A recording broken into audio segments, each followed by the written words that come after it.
2장으로 넘어옵니다. 그러니까 1장이 아기가 낳았다, 예수가 태어났다, 이렇게 이제 마치거든요. 그러니까 여러분, 이 마치는 게 어떤 건지 아시죠? 이제는 이 기분이. 그러니까 여러분, 창세기 1장에서 하나님의 형상이라는 단어가 이런 느낌이에요. 하나님의 형상이. 그런가 하면 안식까지 이 단어가 가져가는 거죠. 그러니까 25절에 1장 25절은 하나님의 형상과 안식이라는 단어까지 가져가는 거예요. 근데 이제 예수라는 아이가 태어남으로써 창세기부터 말라기서까지 나온 모든 내용들이 이제 계시가 아니고 움직이는 거, 말하는 게 뭐가 돼요? 이제 계시가 되는 거죠. 그러니까 한 차원이 바뀌는 거예요. 차원이. 말로 계시가 들어왔다면, 뭐 환상으로 들어오고 어떤 상징으로 계시가 주어졌다면은 이제는 예수라고 하는 그 자체가 뭐가 돼요? 이걸 다 아웃시켜보고 본인이 이 형태를 그대로 갖는 거예요. 구약의 형태를. 그게 예수예요. 그러니까 속죄라는 개념이 어떤 건지 아시려면은 이 개념이 빨리 파악이 되셔야 돼요. 이 개념이. 우리가 구속, 속죄라는 말을 사용하고 있는데 그 단어를 아시려면은 구약이라는 게 예수라고 하는 이름으로 바뀌는 게 어떤 건지, 그리고 공생애로 바뀌는 게 어떤 건지를 아시게 되면은 그 여러 가지를 여기서 찾아내게 돼요. 이 관계 속에서. 그러면 이제 신학자들이 말하는 표현들도 정리가 하실 수 있고요. 많은 성경 가름을 가르치고 있는 사람들이 표현하는 방법들을 여러분이 이해가 되세요. 이런 방법들이. 그래서 그걸 종합적으로 여러분이 잘 정리를 하시게 되면은 본인께 되는 거죠. 본인께. 그래서 본인께 된다는 게 어떤 건지 잘 가지고 가시면 좋을 것 같아요. 어떻게 보면 예수라고 하는 거는 구약의 모든 걸 본인 거로 가져오는 거죠. 본인 거. 성경을 읽는 독자분들도 마찬가지죠. 예수라고 하는 이름을 접하자마자 나라는 사람이 이제 성경을 다 담는 이야기가 되는 거예요. 그러니까 공생애는 예수가 뭐 하는 거예요? 자기 이야기를 만드는 거예요. 자기 이야기. 그 하나님이 하고 싶은 이야기, 상징으로 주어지고 계시로 주어졌다면 그게 뭘로 바뀌어요? 사람으로 바뀌는 거예요. 내용이. 한 사람 안에 그 모든 내용이 들어오는 거예요. 그럼 저와 여러분도 구약의 내용이 내 이야기, 그냥 내가 가지고 있는 거예요. 그렇게 시작을 하는 걸 예수라고 하는 단어가 가지고 있다는 거죠. 그러면 저희 죄에서 구원할 자가 되는 거예요. 그렇다고 우리가 구원자다 그런 말은 아니고, 구원은 오직 하나님이 하시는 방법은 예수가 영단번이 세워져야 돼요. 그러기 위해서는 예수라고 하는 그 이름, 그 사역에는 거기에 걸맞는 내용들이 들어오겠죠, 앞으로. 그게 이제 마태복음이 2장서부터 기록을 해주는 거예요. 자, 2장 1절 보면은 헤롯 왕 때에 예수께서 유대 베들레헴에서 나시매. 자, 그 나레이터가 전달하는 방식으로 기록되고 있는 걸 알 수 있습니다. 그러니까 지금 1장도 마찬가지고 2장도 마찬가지. 전부 다 일어난 사건을 나레이터가 어떻게 해요? 우리에게 전달을 해줘요. 이렇다, 이렇다, 이렇다. 그럼 나레이터는 도대체 누구냐? 무슨 역할을 하고 있는가를 알아야 되거든요. 여러분, 이 나레이터로 나오는 이 읽어주고 있는, 우리에게 들려주는 이 장면이 뭐와 같아요, 여러분? 여러분은 뭐라고 표현하고 싶어요? 이런 부분을. 뭐 요즘 가면 어디 명승지 가면은 해설자들이 있죠. 각 곳곳마다 가면 해설자들이 있잖아요. 네. 여기는 이런 일이 있었고 이런 일이 있었고 이런 일이 있었다라고. 그런 해설자의 역할 아닌가요? 이 나레이터는? 그러니까 그렇게 좀 이해를 하고 가시면 좋을 것 같아요. 그래서 헤롯 왕 때의 역사적인 측면이죠. 그죠? 그러나 우리는 이걸 역사적으로만 가져가지는 않죠. 처음 보는 건 역사적으로 가져가야 돼요. 이게 헤롯 왕 때 일어난 일이네. 이거는 뭐 얼마든지 이야기할 수 있어요. 그 헤롯 왕의 그 통치 기간이 뭐 BC 37년에서 AD 4년까지가 통치 기간이래요. 그 AD 4년에 사망을 했대요. 헤롯 왕이 역사적으로. 역사학자들이 그렇게 나열을 해놨어요. 성경 신학자들이 역사적으로. 그러니까 BC 37년에서 AD 4년에 죽었대요. 그럼 몇 살 산 거예요? 오래 살지 않았죠? 41년 산 거죠. 41년. 41년 살고 죽어요. 자, 그러면 예수가 태어나자마자 애굽에 내려가자 죽죠. 그죠? 죽어요. 그러니까 결국은 그 기간이 얼마큼 되는지도 알 수 있는 거죠. AD와 BC로 결정되는 게 몇 년이 늦었다 그러죠? 역사학자들이 잘못 기록했다 그러죠? 혹시 목사님 아세요? 3년에서 4년 정도 알고 있는데. 예, 3년, 4년이죠. 저도 그렇게 알고 있어요. 그러니까 그걸 여러분들이 좀 아시면 좋고. 자, 그러니까 지금 여기서 이제 중요한 것은 헤롯 왕 때에 그랬어요. 자, 헤롯 왕 때라는 말은요. 여러분 창세기 1장 2절에 땅에 대해서 설명하죠. 땅은 혼돈과 공허하며 어둠이라고 했죠. 그죠? 어둠이 깊음 위에 있고 요 표현을 이렇게 표현하는 게 뭐라고요? 헤롯 왕 때에 예수께서 유대 베들레헴에 나셨다. 이렇게 표현하는 거예요. 그러니까 성경이 구약에서는 이렇게 시작이 됐다면 신약에서는 이렇게 시작이 되는 거예요. 그러니까 혼돈과 공허의 때 땅을 통치하는 자가 있는데 그 자가 누구예요? 헤롯 왕이라는 거죠. 베들레헴의 통치자거든요. 이 자가. 그래서 베들레헴에서 아기가 태어나는 거죠. 근데 동방으로부터 박사들이 왔대요. 여러분 이 동방으로부터 온 박사들 그러면 여러분 첫째 날 빛이 어떤 건지 알겠죠? 첫째 날 빛과 넷째 날이 지금 여기에 들어온 거죠. 그죠? 이 동방의 박사들은 뭐 하는 자들이에요? 천문학자거든요. 천문학자. 그러니까 결국은 별을 연구하는 자들이에요. 천문을 연구하는 자들이죠. 여러분 천문을 연구한다는 것은 동서남북을 연구하는 자들이에요. 그러면 동서남북이 뭐예요? 성경에서? 네? 성경의 내용이에요. 성경의 내용. 그 하나님의 뜻이라니까 그게. 그 하나님의 뜻을 가지고 있는 자들이에요. 그걸 알고 있는 자들이고.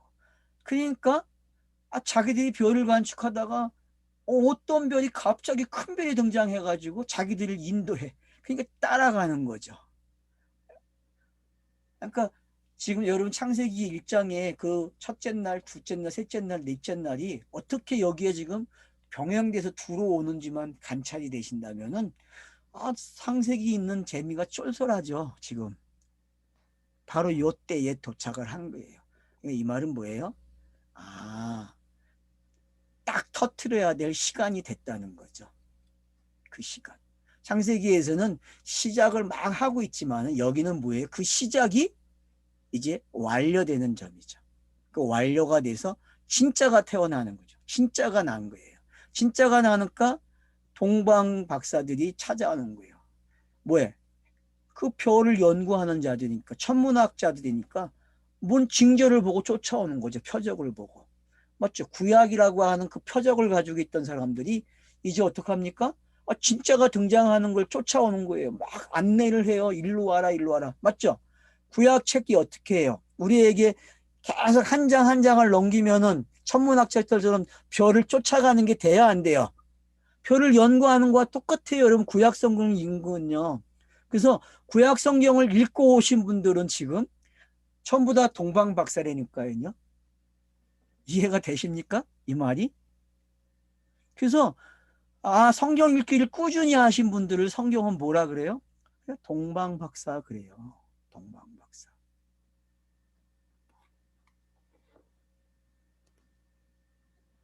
그래서 동방 박사들이 예루살렘에 딱 도착을 해요. 자, 그러면 예루살렘은 어떤 곳입니까? 성전이죠. 창세기 1장이 성전이었고 에덴 동산이 성전이었어요. 그 성전에서 네 강이 흘렀어요. 에덴 동산에서. 그런 것들이 지금 잘 묘사되고 있는 거죠. 예루살렘 그러면은 이미 가나안 땅에 세워진 그 중심 도시. 그래서 신명기에서 뭐라고 했어요? 한 곳을 정해서 세우겠다 그랬죠. 그 한 곳이 바로 예루살렘이 되는 거죠. 그래서 그 예루살렘에 이제 누가 태어나요? 동방박사들이 차지하고는 거예요. 그러니까 장소가 지금 두 군데가 언급됐습니다. 베들레헴하고 예루살렘이에요. 자, 그럼 베들레헴과 예루살렘, 구약에서 다 예언됐던 장소죠. 그럼 동방박사들이 지금 예루살렘에 도착을 해서 물어봐요. 유대인의 왕으로 나신 이가 어디 계시느냐. 세상에 엄청난 질문을 한 거죠. 유대 땅에 가가지고 왕이 났는데 어디 계셔? 이런 말을 하는 거예요. 그러니 이런 소란이 일어난다는 게 어떤 장면인지 아십니까, 여러분? 마치 빛이 어둠에 오는 것과 똑같아요. 어둠만 있는 곳에 갑자기 빛이 딱 등장한 장면을 뭐라 그래요? 동방박사의 표현, 유대의 왕이 났어? 어딨어? 물어보는 거하고 똑같은 거예요, 여러분. 그러니까 어둠에 빛이 등장하는 게 유대인의 왕이 어딨어? 이렇게 질문하는 거 똑같은 거예요. 그러니 어떻게 했어요? 그래서 뭐라 그래요? 우리가 동방에서부터 그 별을 보고 그에게 경배하러 왔노라 하니. 여러분, 동쪽은 어느 곳이죠? 성경에서? 동에서 서로 가야 되잖아요, 성경은. 그죠? 동에서 서로 가야 돼요. 그러면 동쪽은 뭐예요? 시작하는 곳이잖아요. 그러니까 이들은 성경이 말하는 그 시작부터 끝을 향해서 온 거란 말이에요. 끝을 향해서. 그래서 끝을 우리는 계속 그러니까 창세기부터 말라기서를 잘 읽었다는 거죠. 그러니까 관찰이 되니까 어디까지 도착해요? 지금 여기 딱 도착하는 거 예수의 나심에 딱 도착을 해가지고 그러면 너네들이 땅 주인들에게 물어보는 게 그 동네 사람들에게 예루살렘에 있는 사람들에게 너네가 이 문자를 가지고 있고 이걸 전통으로 가리키고 있고 맨날 외웠는데 이 내용대로 지금 이 사람이 왔어라고 전달을 해주는 거예요. 엄청난 사건입니다. 이 사건은요. 인류 역사에서 가장 큰 지진이 일어난 거예요. 여러분 지진 그러면 몇이 일어나야 제일 큰 지진이 10이 넘어간 게 일본에서 일어난 지진이죠. 그죠? 네? 발전소가 원자력 발전소가 네? 망가진 게 지진 10이 일어나는 거 망가지잖아요. 9인가 10인가 뭐 처음엔 7이라고 했다가 10으로 바뀌었잖아요. 그 통계가. 그러니까 그런 큰 지진이 세상에서 감당할 수 없는 지진이 일어나 버렸다니까요. 그래서 어떤 일이 일어납니까? 그걸 뭐라 그래요? 헤롯 왕과 온 예루살렘이 듣고 소동했대요. 맞죠? 역사에 제일 큰 지진이 일어나는데 소동이 일어나야 안 일어나요? 일어나야 정상이라니까요, 여러분. 그러니까 마태복음에서 원하는 게 뭐냐 하면은 지진이 일어나라는 거예요. 지진이. 유대인들이 과연 메시아를 기다렸을까요? 정치적 메시아는 바라봤겠죠. 해방되기 위해서 로마로부터. 근데 성경이 말하는 그 메시아, 그 뜻을 이루는 하나님의 뜻이 이루어지는 그 신의 뜻이 이루어지는 그 메시아를 원했을까요? 아니죠. 성경은 그 하나님은 자기 방식대로 가져가는 거예요. 성경책도 마찬가지죠. 이 땅의 사람들이 원하는 방식대로 기록하는 것이 아니라 자기의 시간표대로 기록이 되는 거죠. 그래서 구약이라는 시간이 끝나고 신약이라는 시간이 시작되니까 아들이 태어났다고 선언을 해버려요. 그것도 어떤 사람들이 해요? 유대인이 하는 게 아니라 이방인들이 하는 거예요. 왜? 표를 간축했던 사람들. 그들이 뭐예요? 성경을 읽었던 사람들이에요. 그걸 어떤 방법으로? 보이는 대로 읽는 게 아니라 보이지 않는 내용. 왕의 관심을 가진 사람들이 되는 거죠. 왕이. 그래서 다윗 왕이라는 말을 지금 여기 이 사람들이 하고 있는 거예요. 다윗 왕. 창세기 마태복음 1장 1절에 아브라함과 다윗이라는 단어가 나왔잖아요. 그 다윗 왕의 후손, 그 왕, 그 사람이 태어났는데 너희들 아니? 그러니까 소동이 일어났대요. 이 소동이 일어나야 되는데 역사는 그래서 받아들이죠. AD와 BC를 나눠 놓으니까요. 역사는 알아챘는데 종교쟁이들은 용납을 안 해요. 그게 문제죠. 정치인하고요, 종교는요, 예수가 태어난 거에 대해서 용납을 안 해요. 할 수가 없어요. 왜? 자기가 왕이 돼야 되고 자기가 역사의 주인공이 돼야 되기 때문에 안 받아들여요. 그러니까 의도적으로 A씨와 B씨를 정하는 것도 의도적으로 틀린다니까 역사가들이. 재밌잖아요. 그들이 뭐가 틀릴 이유가 뭐가 있어요. 그냥 기록을 하면 되는데. 근데 틀려요, 여러분. 왜 틀렸겠어요? 그러니까 제일 많이 틀린 게 뭐예요? 종교쟁이들이에요. 유대 종교가 예수의 태어남, 메시아가 오심을 기다렸지만 결국 그들은 기다리지 않았다는 게 들켰어요. 그리고 정반대에 있던 동방의 사람들이 그 별을 보고 쫓아와서 충격을 줘요. 뭐라고? 어디서 유대인의 왕이 어디 있습니까? 물어보는 거예요. 유대인의 왕이 어디 있습니까? 두 왕이 있을 수 없잖아요. 두 왕이. 한 나라에 두 왕이 있을 수 없다니까요.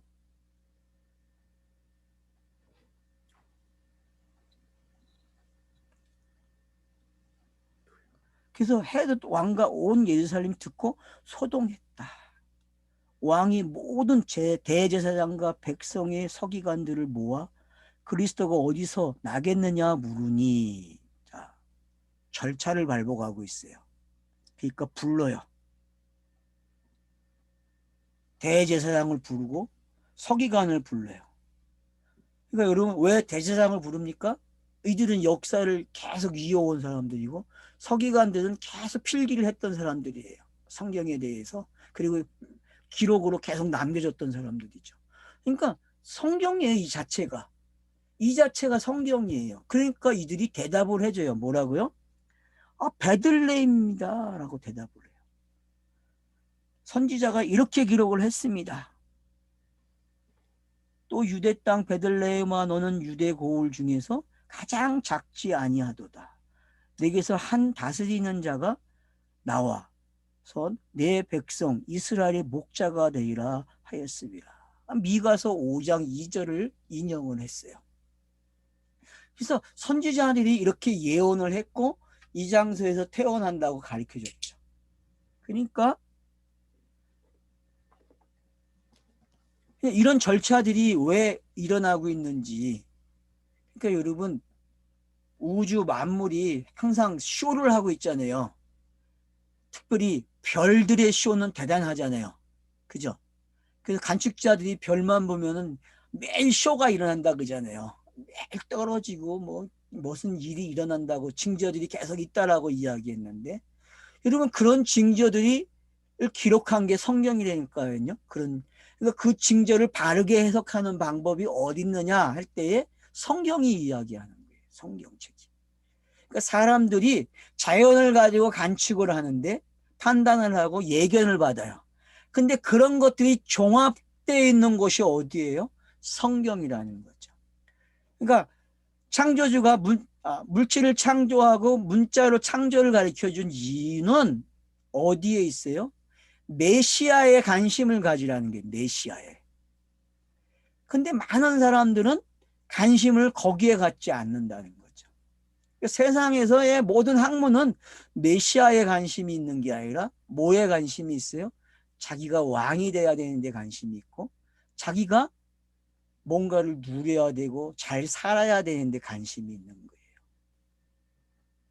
근데 성경은 그렇지 않다 그래요. 네가 그런 관심을 가지면은 너는 누구와 같아요? 헤롯 왕과 같다 이야기하는 거죠. 헤롯 왕과. 헤롯 왕은 왕으로서 자기의 이치를 지키려고 하는 사람이에요. 근데 이 헤롯 왕은 지금 누구의 역할을 하고 있어요? 구약에 기록되어 있는 것을 지키는 자예요. 구약에. 그래서 억지로 왕이 돼 있는 사람이죠. 어떻게 보면 이미 왕이라는 개념이 사라졌어요. 언제 사라지죠, 여러분? 이스라엘 역사가 왕이 사라지는 게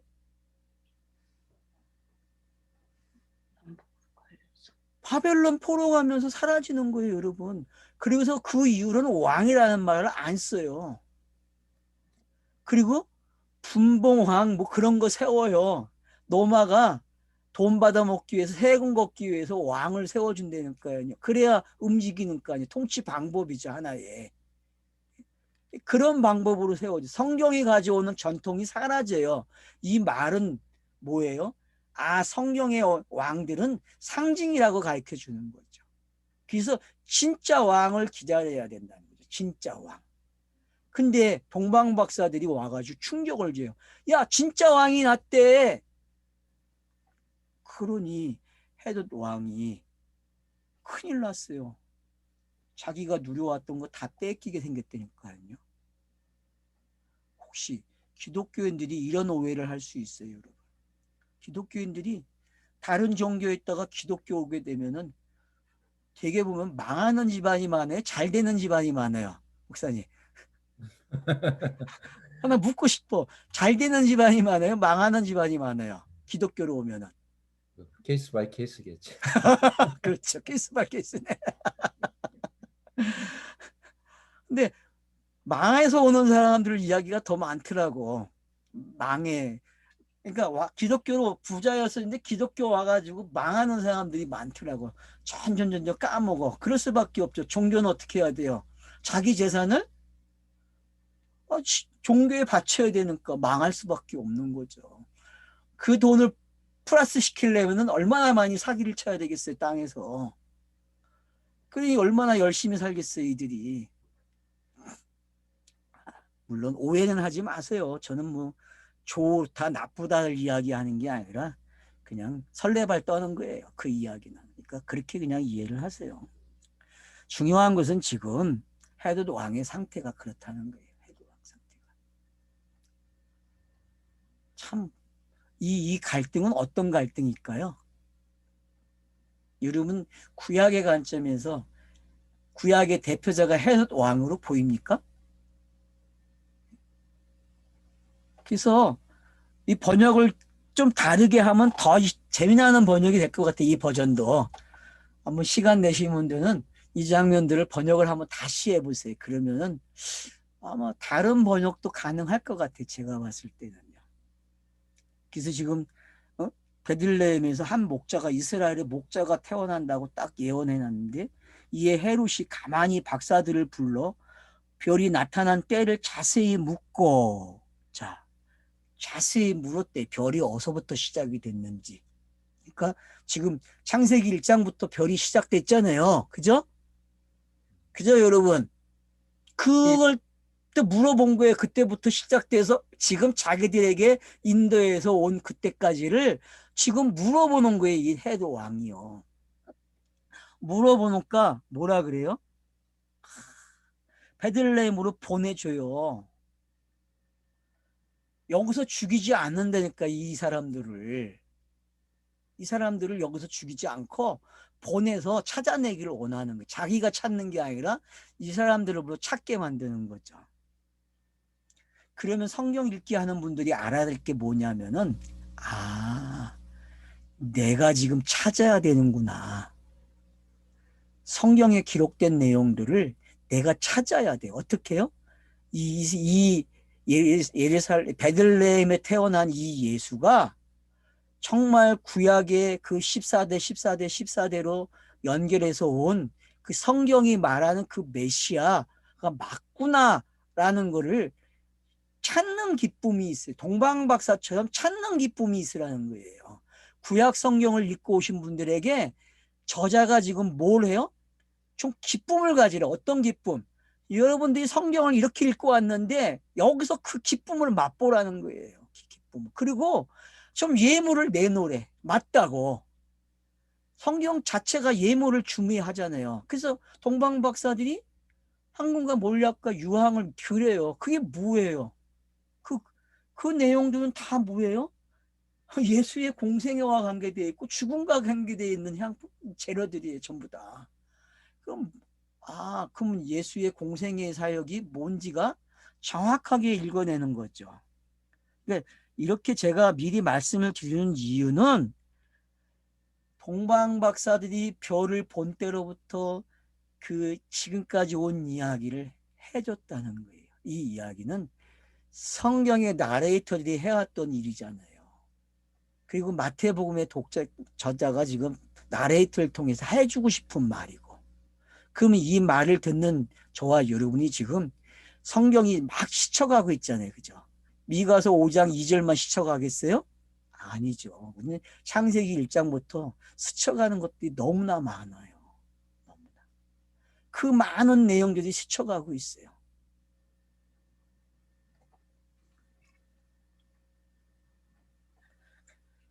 그래서 아기에 대하여 자세히 알아보고 찾거든 내게 고하여 나도 가서 그에게 경배하게 하라. 자, 헤롯 왕이 경배하겠대요, 여러분. 이게 부정적으로 읽어집니까? 긍정적으로 읽어집니까? 헤롯 왕의 계획이. 여러분 꼭 보면 부정적으로 기록을 해놨죠.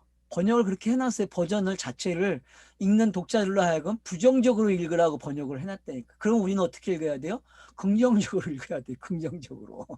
이게 부정적일 수가 없어요. 긍정적인 게 맞아요. 왜냐하면 때가 그런 거기 때문에. 그래서 과거에는 이게 부정적으로 자연스럽게 읽어졌다면 의도를 바꾸세요. 이제는 긍정적으로. 헤롯 왕이 경배하고 싶어 했다는 거예요. 그게 성경의 차설이니까요. 경배했는데 어떤 경방부로 경배해요? 죽이겠다는 거죠. 그러면 죽이는 게 나쁜 일입니까? 예수를 죽이는 게 나쁜 일이에요? 아니죠. 예수는 반드시 죽어야 돼요. 그러니까 헤롯 왕은 율법으로서 당연히 율법으로 온 예수를 죽여야 된다니까요. 아기 예수를. 근데 아기 예수를 죽이면 안 되죠. 구원 사역이 잘못되는 거죠. 구원 사역의 완성은 예수가 공생애를 치러야 돼요. 아기 때 죽으면 안 되고 공생애 끝에서 죽어야 돼요. 이게 하나님의 뜻이니까. 그래서 도망가는 이야기가 나오고 헤롯 왕이 죽어야만 온다니까요. 애굽에서. 그런 절차들을 여러분이 이해를 하시게 되면 헤롯 왕은 율법으로서 당연히 누굴 죽여야 돼요? 예수를 죽이려고 덤벼드는 거고, 그래서 자기가 가지고 있는 구약의 내용을 다시 한번 확인해요. 누구에게? 동방의 박사들로 확인을 하는 거예요. 확인을 하니까 내가 일을 잘하고 있다는 확신이 들고 있는 거죠. 맞죠? 여러분이 크로노스 성경을 읽으신 분들은 정확하게 알고 있다니까요. 무슨 내용을? 죽여야 돼. 누군가가 죽여야 돼, 예수를. 왜요? 내가 왕이니까. 내가 죽이지 않으면 내가 왕으로 살게 된다니까요. 근데 내가 예수를 죽이면 내가 왕이 끝나요, 여러분. 이게 신비예요. 맞죠? 근데 많은 사람들이 예수를 믿으면 예수를 죽이지 않으려고 한다니까. 여러분, 헤롯 왕처럼 예수를 죽이셔야 돼요. 죽이려고 마음을 먹고 성경을 읽으려니까요. 알았죠? 마태복음을 읽기를 어떻게 하라고요? 헤롯 왕처럼 예수를 죽이려고 해야 돼요. 그러면 예수가 왜 죽으려고 하는지 설명한다니까요. 이렇게 읽으라니까 좀 아리송하실 거예요. 아니 어떻게 이렇게 읽으래 성경을. 헤롯 왕이 한 것처럼 해야 돼. 독자들은요 자기가 왕이라니까요. 다른 왕이 생기면 큰일 나요, 여러분. 그래서 지진이 일어나야 돼. 지진이 일어나서 진짜 예수를 죽이려고 해야 돼요, 여러분. 근데 모르고 죽이지 말라는 거예요. 성경이 알고 죽이라는 거죠. 그래서 내용을 만들어가는 거예요. 헤롯 왕이 죽이지 못해. 왜? 내용이 만들어져야 되기 때문에. 구약이 39년이라는 이야기를 만들어냈듯이 예수는 그 3년의 공생애를 통해서 자기의 구원의 스토리를 만들어줘야 돼요. 그래야 구약이 읽어지고 서신서들이 읽어지는 거예요. 그래서 모든 성경이 창세기로 가면 안 되고 이제부터 올라와야 돼요. 공간복음서로 들어와야 된다니까요. 그러니까 성경을 파자하시는 분들이 지금 창세기를 가지고 산상수훈을 가지고 창세기 1장으로 가는 일을 했잖아요. 이제 여러분은 바꿔서 하셔야 돼. 창세기 1장을 어디로 가져와야 돼요? 공관복서 마태복음으로 가져와야 된다니까요. 거꾸로 하셔야 돼. 알았죠? 그러니까 산상수훈을 배웠던 분들이 하셔야 할 일이 뭐냐 하면은 구약의 모든 내용을 마태복음 안으로 가져오는 일을 하셔야 돼. 그걸 뭐라 그래요? 구속 그러는 거예요. 속죄 그러는 거예요. 알겠죠? 성경 읽기 속에서 속죄가 일어나야 돼요, 여러분. 아, 이게 어떻게 속죄입니까? 이게 어떻게 구속입니까? 저에게 묻지 마시고 생각하세요. 그러면은 그게 답이 나와요. 그게 왜 구속이 되고 그게 왜 속죄가 되는지. 꼭 그 일을 하세요. 그러니까 여러분, 헤롯 왕처럼 죽이려고 덤벼드세요. 알았죠? 예수가 태어났다는 소문이 들면은 죽여야 돼요. 알았죠? 왜? 그래야 내가 죽어요, 여러분. 내가 헤롯 왕인데 그 헤롯 왕인 내가 죽는 방법은 혼자 죽으면 안 돼. 예수를 죽이고 죽어야 된다. 그래서 예수가 도망가는 거예요. 여러분, 예루살렘에서 애굽으로 내려가는 게 죽음 아니에요? 그렇게는 안 읽어보셨죠? 예수가 애굽으로 내려가는 건 죽음이에요. 아브라함이 기근 때문에 애굽으로 내려가는 게 죽음으로 읽어졌어야 돼요. 그게 죽음이에요, 여러분. 죽음. 자기가 사라지는 거예요, 자기가. 그래서 내려가는 그 장면이 거기에는 스타로스가 있고 거듭남이 있단 말이에요. 그래서 내려갔다가 다시 올라오는 거예요. 그래서 예수도 똑같이 내려왔다가 올라가요. 참 재밌어요. 성경은 그래서요. 모세도 똑같은 40년을 나눠놓고 3으로 가르쳤듯이 예수의 공생에는 3년 3으로 가르쳐 1, 2, 3으로 가르치는 거예요. 이런 것들이 성경이 사용하는 숫자가 어떤 건지 알게 되는 거죠. 그래서 미가서가 이야기하는 5장 2절의 말씀이 어떻게 성취가 되고 있고 그 성취된 것을 이제 헤롯이 알게 되고 그 헤롯이 이제 구약의 성경대로 어떡합니까? 동방 박사들에게 말을 해줘요. 그래서 내가 경배하게 하라. 이 말에는 경배라는 말 속에는 죽음이 감겨져 있는 거죠. 죽음. 박사들이 왕의 말을 듣고 갈새 동방에서 보던 그 별이 문득 앞서 인도하여. 자, 그러니까 여러분 메시아를 만나는 거, 예수를 만나는 거는 사람이 계획으로 사람이 찾아가서 되는 게 아니라는 걸 배워야 돼요. 이거는 그분의 시간표로 되는 거예요. 그분의 시간표. 그 하나님의 시간표로 되는 거지 우리의 노력과 우리의 힘으로 되지 않는 거예요. 구원을 얻는다는 거는 이와 같은 거예요.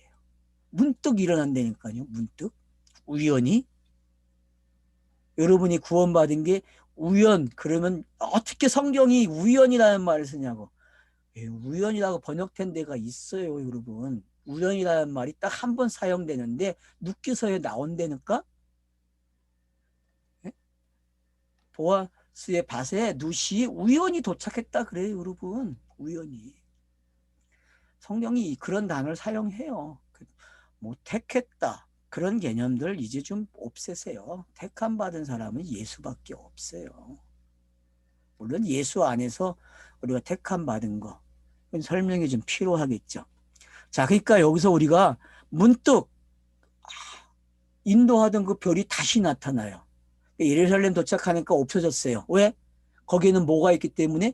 구약을 가진 사람들이 있기 때문에. 맞죠? 구약을 가진 사람들이 그 별의 이야기는 구약이잖아요. 안 그래요? 여러분, 별의 이야기는 구약이에요. 그러니까 천문학을 가지고 공부하시는 분들이 알아야 할 게 뭐예요? 아, 별의 이야기는 구약이구나. 이렇게 끝나야 돼요. 더 이상 못 와요, 여러분. 그래서 예루살렘에 도착할 때 그 이야기가 멈추는 거예요. 그리고 예루살렘에 있는 대제사장이가 서기관들에게 헤롯이 물어서 답을 주는 거예요. 이렇게 기록이 되어 있대라고. 그러니까 여러분, 성경을 안 읽으면 별의 이야기가 해결이 안 돼요. 자연의 이야기가 해결이 안 돼요. 모든 땅에서 일어나는 현상은 성경 안에서 해결이 돼야 돼요. 해석돼야 돼요. 그 해석은 예수가 그리스도가 되는 이야기밖에 없다니까요. 그게 정답이에요, 여러분. 그래서 동방박사들은 그 절차를 지금 하나하나 밟아주는 거예요. 그래서 별의 이야기가 성경으로 기록이 되어 있고, 그러니까 별을 쫓아오다가 성경을 만나요. 그리고 그걸 들으니까 베들레헴으로 향해 갈 때에 그래 맞아 하면서 어떻게 해요? 그 별의 이야기가 또 가지고 데리고 가요. 그리고 그 자리에 멈춰요. 그리고 그 자리에 누가 와 있어요? 예수가 와 있는. 왜? 모든 이야기는 아기 예수에게 오게 돼 있기 때문에. 물질 창조든 문자 창조든 노고스든 모든 성경의 이야기는 성경과 관계된 것들은 전부 다 예수라고 하는 단어 안에 다 들어와야 돼요. 그래서 예수를 보는 순간 멈추는 거예요. 그래서 그들이 별을 보고 매우 크게 기뻐하고 기뻐했다. 여러분, 이 기쁨이 어떤 건지 아십니까? 아까 제가 다윗의 춤을 이야기했는데 아마 다윗의 춤도 게임이 안 될 것 같아요. 이거는 왜? 진짜를 봤으니까. 다윗은 법궤가 예루살렘으로 오는 거 가지고 기뻐했어요. 성전 법 옮겨주는 거예요. 근데 그게 아니라 이제는 법궤의 주인, 성막의 주인, 예루살렘 성전의 주인, 모든 천지 창조의 주인, 모든 상징의 주인, 그 완성의 그림을 딱 봤어요. 자기들이 연구하는 별의 이야기의 끝판을 봤다니까요. 얼마나 신이 났겠어요. 이 사람들이 자기의 전 재산을 팔아서 보물을 산 사람들 아닙니까?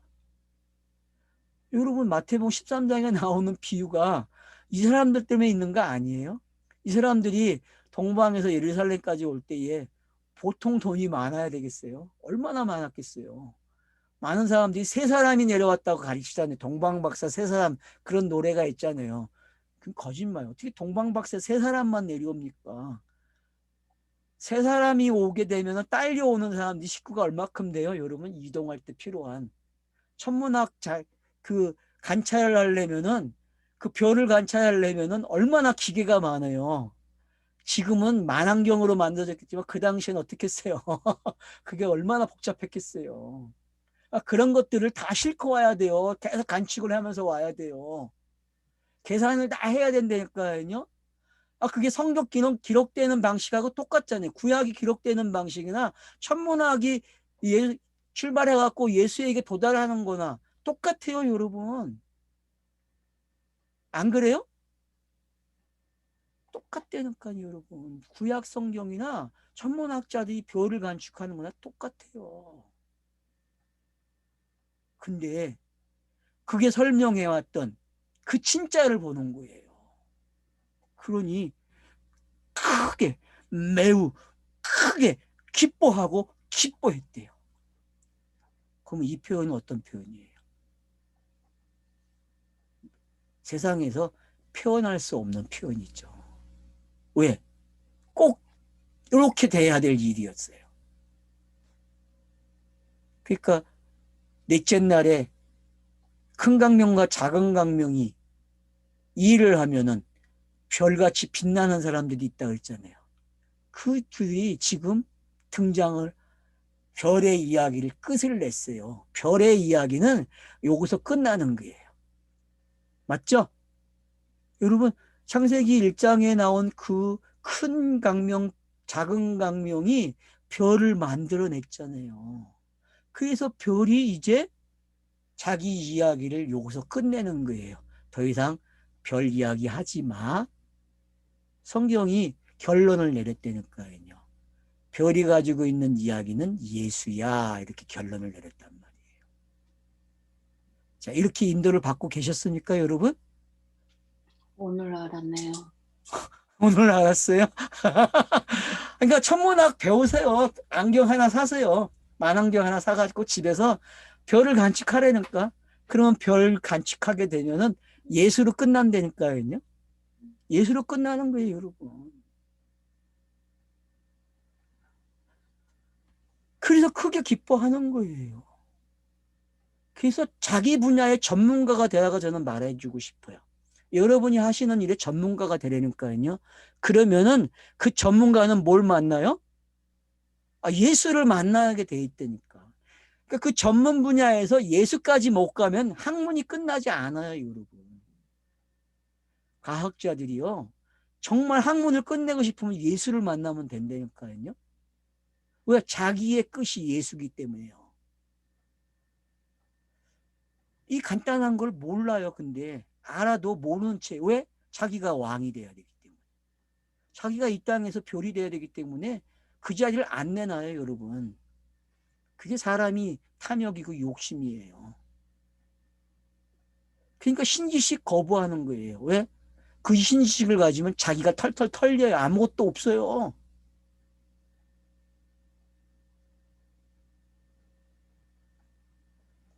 집에 들어가 아기와 그의 어머니 마리아가 함께 있는 것을 보고, 자, 보세요, 여러분. 아기와 그의 어머니 마리아가 함께 있대요.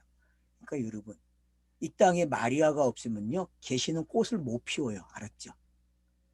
그래서 돕는 배필이 필요한 거예요. 그러니까 여자가 왜 시작됐는지 아셔야 돼요. 여자라는 개념은 땅에 있는 모든 네피시즘을 쓰고 있는 것들을 설명하는 게 대표예요. 그럼 그 대표자가 있어야 돼요. 그래서 그것이 있어야만 그걸 통해서 아들이 태어나는 거예요. 근데 그 아들은 반드시 뭐가 돼야 돼요? 메시아가 돼야 돼요. 그리스도가. 왜? 그리스도가 칭하는 예수기 때문에. 알겠죠? 그래서 예수는 껍데기를 벗겨져야 돼요. 허물을 벗어야 된다니까요. 그래서 허물을 벗어요, 사람도요. 여러분의 피부가 허물 벗고 있는 거 아세요? 예? 여러분, 네. 여러분의 피부가 매일 허물을 벗고 있는 걸 아시냐? 매일 벗어요, 매일. 잠 잘 때마다 허물을 벗고 있다니까. 그래서 이불을 매일 털어야 돼. 안 털면 안 된다니까. 왜? 허물을 벗은 게 있다니까, 허물을 벗은 게. 근데 그게 뭔지를 설명한단 말이에요. 그게 뭔지.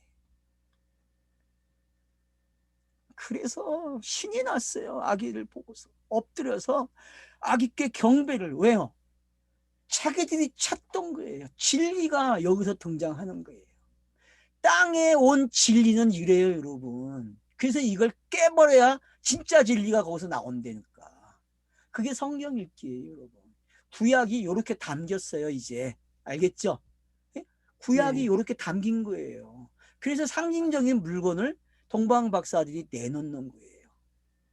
그래서 당신이 이렇게 이 일을 하시고 죽어야만 완성이 되는 거예요. 그래서 그리스도가 나와요. 이렇게 설명을 한다니까요. 그래서 어머니 마리아가 함께 있는 것을 요셉이 등장이 안 하죠. 참 재밌죠. 왜요? 요셉이 등장하면 안 돼요. 요셉은 예수가 태어나면 사라져야 된다니까요. 상징이기 때문에. 그래서 요셉의 이야기는 언제까지 나옵니까? 성경 기록에? 아버지로서의 나오는 그 장면이 마태복음은 어디서 끝날 것 같아요, 요셉이요? 한번 누가 빨리 선구사전 요셉 찾아보세요, 빨리. 요셉 눌러가지고 선구사전 눌러보세요. 몇 장에서 끝나는지 요셉 이야기가. 마태복음 속에서.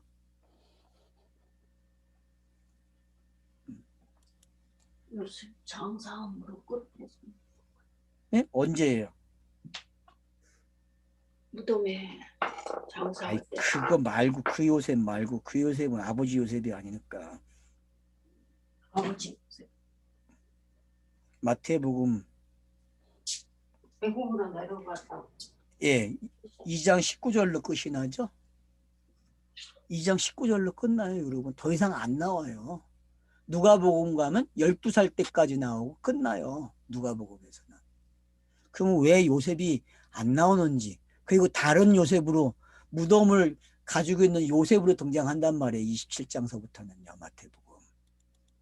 그렇게 왜 바뀌는지 우리가 이제 눈치채야 돼요. 알았죠? 그래서 요셉은요, 자기가 해왔던 길에 대해서 예수가 걸어가게끔 싹 안내해주고 무덤을 준비해주면서 마무리 져주는 거예요. 누구의 무덤을 준비했었어요? 야곱의 죽음을 무덤에 갖다가 눕는 걸 일을 했잖아요, 요셉이. 그 상징이 무덤을 준비한 거하고 똑같은 거예요. 그 자기 무덤에 넣는 거하고. 그래서 여러분들이 그게 그렇게 매치가 되고 읽어지기 시작하시면은 마태복음 1장에서 28장까지 요셉으로 시작해서 요셉으로 끝나는 이야기가 어떤 건지 아시게 돼요. 알겠죠? 그래서 아버지로 등장한 요셉과 그리고 무덤을 준비해 준 요셉으로 어떻게 성경이 이렇게 끝을 내려고 하는지. 그래서 땅의 상징적인 것들, 비유가 다 사라지는 거죠. 요한계시록처럼. 그래서 요셉이 예수와 함께 사라져야 돼요. 예수. 그게 요한계시록에서 설명한 것들이 전부 다.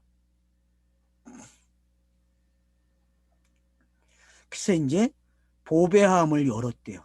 보배함이 뭐예요? 성경이잖아요. 구약 성경이에요, 여러분. 구약 성경. 그게 뭘 내나요? 황금, 유황, 몰약을. 이걸 세 가지 직분으로 가져가는 분들도 계세요. 참고하세요, 그냥. 구약의 세 가지 기름 부음 맞는 직분으로 이걸 가져가요. 이 황금은 뭐예요? 황금이 왕과 관계되어 있나요? 예? 뭐 그거 연결은 그냥 아무거나 시키세요, 여러분들이. 몰약, 유황, 선지자와 제사장. 여러분, 제사장이 유황이겠죠, 그죠? 선지자는 몰약과 관계되어 있겠죠, 그죠? 뭐 그렇게 여러분이 맞춰놓고 한번 보세요, 그냥.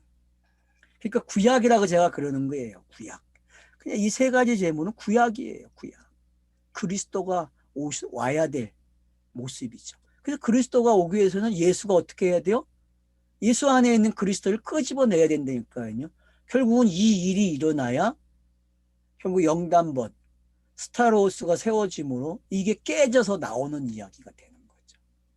그래서 여러분들이 뭐 그건 해석하기에 따라 달라지니까 그건 자유롭게 해석을 하세요. 뭐꼭 이거라고 말을 뭐 해도 그만 안 해도 그만이에요. 그러니까 그거는 자유롭게 가지고 가세요. 금이 뭐냐, 유황이 뭐냐, 몰약이 뭐냐 싸우지 마세요, 제발. 알았죠? 예? 싸우지 마세요. 이건 그렇게 중요한 게 그냥 구약이에요. 그래 쉽게 가세요. 구약은 메시아 이야기니까 메시아가 온다는 이야기니까. 창세기의 첫째 날, 둘째 날, 셋째 날은 메시아가 오는 이야기잖아요. 그래서 와서 넷째 날, 다섯째 날 예수가 메시아를 담고 있잖아요. 그죠? 이제 여러분은 그거 다 외우고 계시잖아요. 그런 내용들이 지금 여기 복합적으로 요약돼서 세 가지 물건으로 표현이 되는 거예요. 그들은 꿈에 헤롯에게로 돌아가지 말라 지시하심을 받아 다른 길로 고국에 돌아가니라. 다른 길로 가는 거예요. 지시하심을 받아서. 여러분 구약의 독자들, 구약을 읽으신 분들이 구약의 방식으로 구약으로 돌아가면 안 돼. 알았죠? 새로운 길로 가야 된다니까. 그래서 포스트 모던 시대가 무슨 시대로 바뀌었어요? 새로운 길을 개척하는 목자의 시대로 바뀌었다니까요, 여러분. 철학도 포스트 모더니즘에서 목자의 시대로 바뀌었다고. 양치기 목자들로. 그러니까 개척해야 하는 시대의 지금은요. 지금 시대가 포스트 모더니즘이 남아있지만은 진짜 나가는 사람들은 어디로 가요? 개척자들이 되는 거예요. 그래서 개척자들이 된 사람들 보세요. 지금 세계에 그 돈이 많은 1, 2, 3, 4등 한 사람들을 보세요. 전부 다 개척자들이에요. 남들이 안 했던 거 했던 사람들이에요. 알겠죠? 예? 돈도 그런 사람이 버는 거예요. 그래서 니싱크가 일어나야 돼요, 여러분. 성경 읽기는요, 니싱크가 일어나야 돼요. 선언적인 게 여러분 박살내버려서 없애야 돼요. 함몰당해야 된다니까요. 하람이 일어나야 돼요. 하람. 제발 하람 좀 일어나세요. 그러면 동방 박사들도 하람이 일어났어요? 안 일어났어요? 일어났죠. 이들이 옛 길로 가려고 하지 새 길을 찾아가려고 안 할 거 아니에요. 이들은 새 길로 갔다니까. 마태복음을 읽으시면서 여러분이 새로운 길을 가셔야 돼요. 알겠죠? 구약이 성취된과 동시에 새로운 길이 하나하나 돌을 밟고 가라고 나지고 있다니까. 돌다리가 나지고 있다니까. 그 다리를 가셔야 되지. 옛 길, 옛 방식으로 가면 또 안 돼. 제발 바뀌십시오. 교정은 그래야 시작이 되는 거예요. 그래요. 동방박살로 남으면 안 돼요. 그건 구약이기 때문에요. 새로운 길로 가야 돼요. 새로운 길. 예수는 구약이 걸어온 길을 가면서 새로운 걸 제시하는 거예요. 알았죠? 예? 그래야 구약이 성취가 되니까. 그러니까 예수는 여러분이 구약의 성취자이면서 새로운 길을 제시하는 거예요. 그래서 내 뒤에 성령이 오신다고 그러는 거예요. 왜? 그게 새로운 길이기 때문에. 알겠죠? 그래서 여러분들이 이런 것들이 잘 정리가 되셔야 동방박사 이야기를 통하여서 구약이 어떻게 읽어져야 되고 예수로 넘어오는 게 어떤 거고 그리고 예수를 만나면 새로운 길을 가야 되는구나. 그게 성령이 인도하는 길이네. 이렇게 이해를 하시면 되는 거예요. 그래서 이 길을 여러분이 잘 쫓아가세요. 마태복음 읽으시면서. 네. 그래서 고국으로 돌아가는 거예요. 길은 많아요. 그러나 여러분 성령이 인도하는 길로 가십시오. 성령을 구하는 여러분이 되셔야 합니다. 성령을 구하지 않으면은 그건 뭐 파자하는 분들은 깨끗한 말만 있으면 되네 이렇게 이야기하겠죠. 근데 여러분 그 말은 좀 부족해요. 기도라는 의미를 가지고 있기 때문에 여러분들이 기도해야 합니다. 기도가 뭔지도 되새김질 하셔야 되겠지만 여러분 꼭 기도하세요. 어떤 기도요? 새로운 길. 성령이 내게 임하셔서 구약을 보던 그것들이 크로노스가 카이로스를 읽어지는 시간이 되게 해달라고. 그 동방 박사들은 지금 구약으로 읽었던 사람들이 예수를 만나고 신약으로 넘어오는 걸 배우는 거예요. 그리고 그에게 예물을 드림으로써 당신 영단번 일으켜 주세요. 그래야 내가 새로운 길을 가잖아요. 여러분 이렇게 지금 성경이 짜임새가 구성이 되어 있단 말이에요. 그러면 이 방식대로 걸어가면 되는 거예요. 이 방식대로. 결심이 됐습니까? 물론 내 뜻대로 안 돼요. 근데 감사한 것은 아버지의 시간표가 그렇다는 거예요. 그 하나님의 시간표, 나를 구원하는 시간표가 이렇게 구성이 되어 있다고 성경이 가르쳐주고 있다니까요. 그러면 이대로 가면 되는 거예요. 이게 가장 확실한 시간표잖아요. 이게 선택이잖아요. 하나님의 선택은 이거밖에 없어요. 이 시간표밖에. 그러니까 이걸 가지고 가세요. 이걸 못 믿으면 믿음을 구하세요. 믿음이 있어야죠. 믿음이 있기 위해서는 은혜가 필요하죠. 왜? 은혜는 영단번에서 일어나는 거니까. 그 하나님이 우리에게 그냥 은혜 못 줘요. 영단번 없이는요. 영단번이 있어야만 스타로스가 세워져야만 우리에게 은혜의 시대를 열어주시고 은혜가 들어오니까 믿음이 있는 거예요. 여러분.